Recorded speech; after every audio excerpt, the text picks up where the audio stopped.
I want to thank my patrons for voting on the topic of this video. If you want to have some control over what topics I cover in upcoming videos, then please consider going to patreon.com/booksandbow and becoming a patron of the $5 or up tiers. Greek mythology is everywhere at the moment. And not just Greek mythology, a lot of different mythologies. We seem to be going through some kind of a renaissance of retellings of mythology from different places, but Greek is the big one. Greek has always been the big one, I guess, in the Western European world. And anywhere you turn, in any bookshop, you'll see retellings of Greek mythology or compendiums of Greek mythology. And so I'm going to talk about some of the best of these, the best modern books that are focused on Greek mythology. Some of them are novels that are retellings of old Greek myths, mostly with a feminist twist. Others are compendiums of Greek mythology, which are great for people who know nothing and really want to just dive into the whole library of Greek mythological stories. Let's go.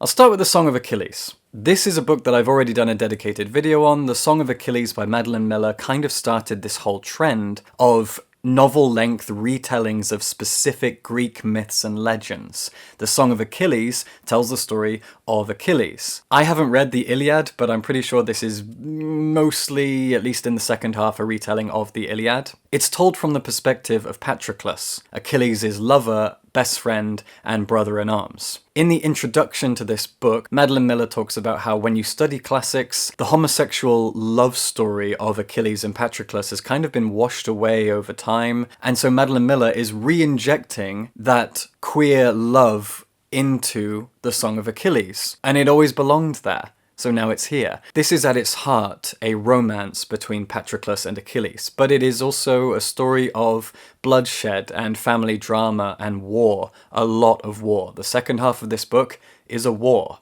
There is a lot of fighting, there is a lot of sitting about and waiting, there's a little bit of tactics involved, but again, it is a queer love story, and it is absolutely beautiful. Following on from that is Circe. I do not have my copy of Circe with me, I gave it to a friend a long time ago. Circe is Madeline Miller's second novel. Following on from the success of The Song of Achilles, she wrote Circe, which is the story of Circe, daughter of Helios, I think? She is a, C-list god. No one really pays her much attention, and as far as I know, she comes up in the Odyssey. But she's just this witch that lives on an island. She was banished from Mount Olympus, and she sits on this island all by herself as this lonely little witch. And this is retelling her story. I didn't love Circe. I talked about this in my Song of Achilles video. I much preferred the Song of Achilles. I'm not entirely sure why. It feels like it was just the way in which Madeline Miller told the story. The events of the Song of Achilles, the relationships between the characters, I just cared more. But Circe nonetheless is an important novel, because it's taking a minor god, a minor character in Greek mythology, who is a woman, who is interesting, and deserves her own story, and Madeline Miller takes that opportunity to do that, to tell her story. So often in Greek mythology, as you'll see with a lot of these books, women are relegated to mischief makers, people who get punished for the deeds and the acts of men. Women are monsters, women are malicious gods. And so Madeline Miller is kind of fixing that with Circe. Speaking of everything I just said, Ariadne. Ariadne by Jennifer Saint is kind of doing the same thing. Again, I have a dedicated video that you can go watch. I read this very, very recently, and I think it's my favourite. Of all of these novels that are retelling Greek myths, mostly from a feminist perspective, Ariadne is the one that I had the most fun with. Jennifer Saint has done a great job here of not just recontextualizing and refocusing our attention on Ariadne, but also of painting the heroes that are always men of Greek mythology in a very different light. This is the story, at least at the beginning, of Theseus and the Minotaur. Ariadne is the daughter of King Minos, sister of the Minotaur, and it begins with the Minotaur being locked away in the labyrinth, which is built by Daedalus, and then Theseus comes along and he jumps into the labyrinth and kills the Minotaur. That's pretty much the first few dozen pages of this book. But then it opens up into something entirely different that I really didn't expect. This is the story of Ariadne, not Theseus and the Minotaur. Theseus in this book is a great example of inflated egos and toxic masculinity. A lot of the men are. And Ariadne herself is a naive child who has to do a lot of growing, and she has to become strong and powerful and self-reliant on her own terms. She does not become strong in a masculine sense. She becomes strong on her own terms. And I absolutely love it. I really think Ariadne is the most fun of all of these novel retellings of Greek mythology. It's the one that I had the most fun with. This one is really heavy. I was lucky enough to go to an event recently. A really weird thing happened to me. Every time I go into Cambridge, there is a lovely shop that sells satchels, the Cambridge Satchel Company. I always look in the window and I think, oh, I'd love one of those satchels. And then another thing, totally separate, happened. I walked into a different bookshop in a different town and I saw this gorgeous book, Greek Myths. A retelling. This is written by Charlotte Higgins, and it is a retelling of Greek mythology with a slightly feminine twist. It focuses more on the female gods and female mortals of Greek mythology, and they are the narrators. I was flicking through it and I thought, oh, I really want to get this. I'll hold off for now, bit expensive, a little heavy, I'll leave it for now. And then Vintage emailed us and asked if we wanted to go to an event where the author of this book would be talking, would be interviewed, and we would get a copy of the book, and the event was at the Cambridge Satchel Company.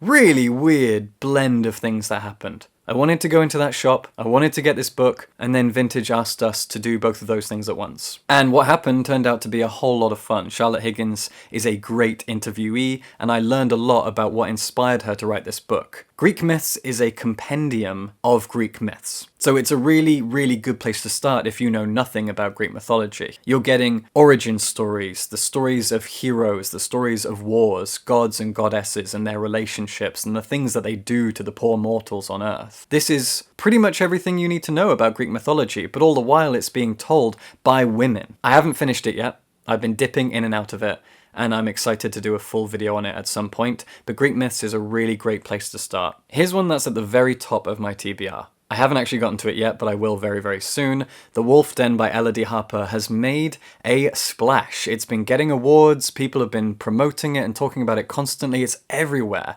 It's a really big deal, and from what I can tell, it's different from a lot of the other books that I've mentioned so far because they focus on gods and heroes and wars. Whereas this is more historical fiction. The Wolf Den is set in Pompeii, and it's about a woman whose family lose everything, she loses her family, and she ends up at a brothel, and it's about her fight for survival. And I also think it's the first in a trilogy, so I guess look out for the second one at some point. But I'm really excited to read The Wolf Den. I love historical fiction, I love Greek mythology and Greek settings, and this combines all of that into one pretty thick book. So as I said, I haven't read it yet. I'll probably do a dedicated review when I have, but I really wanted to mention it because of the hype that it's been getting and the fact that it's a little bit different from everything else on the list. Pat Barker. Oh, I'm a huge fan of Pat Barker. I love her books. She is fantastic. I really, really enjoyed The Silence of the Girls. Maybe enjoyed is the wrong word because it's not a fun book, but I did. I enjoyed The Silence of the Girls. It's a very, very clever and engaging and thought-provoking novel. Its sequel, The Women of Troy, is out now, and I haven't actually read it, so consider this me recommending both books because The Women of Troy I'm sure is as good as The Silence of the Girls because it's a direct sequel by the same author. But The Silence of the Girls is, I guess like The Wolf Den, it is a more grounded novel. It is telling the story of the ordinary women that are not even mentioned in most stories of war. In Greek mythology or otherwise, ordinary innocent people, either on the battlefield or in their homes in cities and towns that get sacked. There are so many people who are not heroes, whose names are not written in the stars, that we forget about. And a lot of them, of course, are women. The protagonist of The Silence of the Girls is known. Her name is pretty famous, but she is not written about enough. And this is Briseis, a queen who is reduced to nothing during the Trojan War. And it's about her story, again, of survival. You've got this impression that all of these things are going on around her. All of the things that legends and tales will be written about, these mythic events that happen during the Trojan War, and the heroes that take part in it, the heroes that shape the events of the war. When it comes to war, we always talk about very specific people, leaders, great warriors and soldiers and fighters, tacticians, but we don't talk about Briseis. And that's what Pat Barker has done with The Silence of the Girls and The Women of Troy. She has taken Briseis and a group of women and focused in on their story. And it is fantastic. Oh, it really is such an engaging novel. I loved The Silence of the Girls. This is one of my favourite books ever, not just on this list. It is absolutely one of my favourite novels. I really, really cherish it, and I haven't gotten to The Women of Troy yet, but I will soon. Very similar to The Silence of the Girls is 1,000 Ships by Natalie Haynes. I actually wrote a review of this for Book Browse, which I think you can go read. I really enjoyed 1,000 Ships, but it is eerily similar to The Silence of the Girls. Again, it is looking at the events of the Trojan War from the perspective of different women, but what makes 1,000 Ships really stand apart from everything else is that it is kind of like a compendium. It is a mishmash of lots of different stories. There is no one protagonist in this book. 1,000 Ships focuses on different women, different mortals, but also some goddesses. And it's written in some different styles as well that keep it really interesting. For example, you get Penelope, who is writing letters to Odysseus while he's out doing his Odyssey thing. And these are letter form. I love books that are made up of letters and journal entries. I've talked about this before. It's a format that I absolutely love. If an entire novel is made up of letters and journals, oh, I am so in. Dracula. Dracula always springs to mind. And that's not this entire book, but it is a feature. Penelope is writing her letters, and you get these letters periodically all the way through 1,000 Ships. And you also get, as I said, the stories of some gods and some mortals. So 1,000 Ships does lean into the mythology. Sometimes these novels are very grounded. Gods and nymphs and monsters are not mentioned. It's about people. But 1,000 Ships is a mix of the two, and that makes it a little bit more fun. A little less grounded, but also again focusing on the ordinary women and their lives during the Trojan War. Now, Natalie Haynes also wrote Pandora's Jar, which again is a collection of Greek mythology, or a non-fiction, if you can call it non-fiction, discussion of the women of Greek mythology. I don't know much about it. Again, I haven't read this one. I keep meaning to, but I love 1,000 Ships so much, I really can't wait to read Pandora's Jar. I am recommending it here because Natalie Haynes is clearly an expert in this area. She pours so much knowledge and wisdom and even love into the characters of 1,000 Ships that I really need to get to Pandora's Jar, and I'm sure you do too. Two books I really need to mention are Mythos and Heroes by Stephen Fry. I read Mythos, and I was really, really surprised by the fact that it's for children. As I was reading it, I was feeling kind of patronized by the way that he writes, the tone of voice that he uses, until it hit me, oh, this is really more for kids. So if you are a kid, or if you have kids, or you don't mind being talked to as if you're a kid, then Mythos and Heroes are really, really great books. They are kind of, I don't want to say unbiased, because everything is biased. They do not take the same feminist or queer approach that all of the books I've mentioned so far do.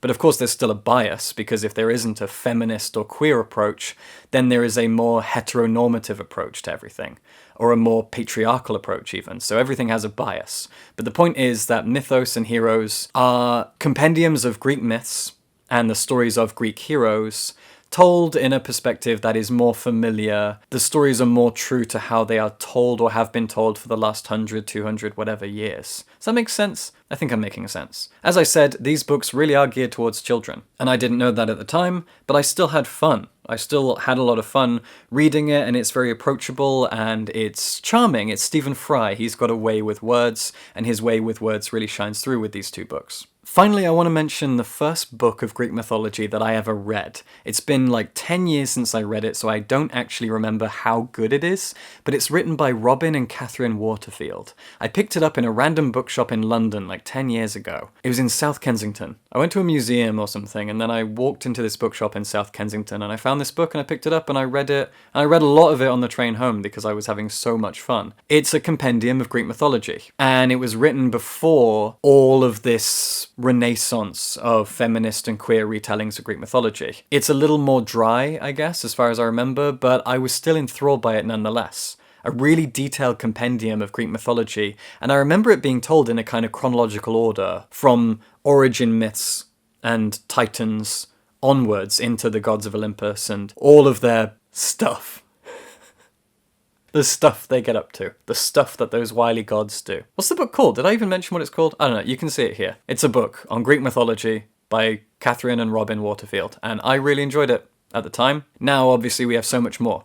We have Greek Myths by Charlotte Higgins. We have Stephen Fry's books. We've got a lot. So you don't have to read this one, but I'm going to recommend it because I have really fond memories of reading it and picking it up 10 years ago before all of this started. Anyway, I'll stop it there. I think that was 15. subscribe for books.